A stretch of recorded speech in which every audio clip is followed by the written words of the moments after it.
কাকপট্টি থেকে ক্যামেরা দিতে চায়েন?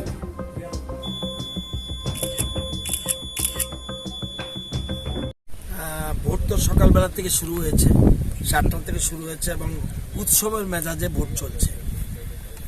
যদিও বিভিন্ন জায়গায় মেশিনগুলি ডিস্টার্ব করছে, লেফুঙ্গা ডিস্টার্ব করছে, তার এরকম বেশ কয়েকটা জায়গায় মেশিন ডিস্টার্ব করছে, যদিও পাল্টিয়ে দিচ্ছে, কিন্তু বেশি জায়গায় ডিস্টার্ব হচ্ছে এবং আমার মনে হচ্ছে একটু স্লো হচ্ছে। আর বিভিন্ন জায়গায় যে মেশিনকে রাখা হয়েছে একটু অন্ধকার দেখা যাচ্ছে, সেজন্য ভোটাররা কিভাবে ভোট দিতে পারছে আমি জানি না।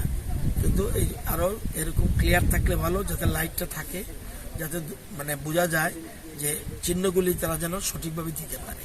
ভোটারদের ট্রেন্ড কিরকম দেখছেন? এটা একতরফা ভোট হচ্ছে।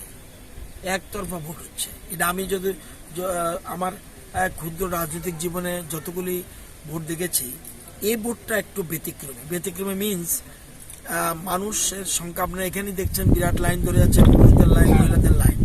তো উৎসবের মধ্যে বোঝা যায় ভোট দিচ্ছে এবং ভোটটা একতরফা হচ্ছে এবং আমার ধারণা বেশিরভাগ ভোট যাচ্ছে বিপ্লব দেবের পক্ষে, বিজেপির পক্ষে মানুষ ভোট দিচ্ছে, এটা আমার মনে হয়েছে।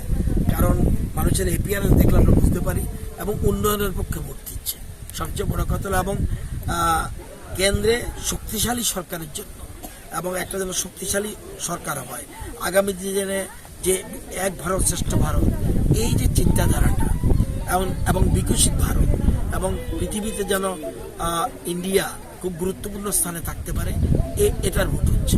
এই জন্যই এবং মোদিজিকে দেখে মানুষ ভোট প্রদান করছে। আমার ধারণা এই পশ্চিম ত্রিপুরা নির্বাচনী কেন্দ্রে বিরোধী যারা দাঁড়িয়েছে তাদের সকলের জামানত জব্দ হবে, এটা আমার ক্ষুদ্র অভিজ্ঞতা।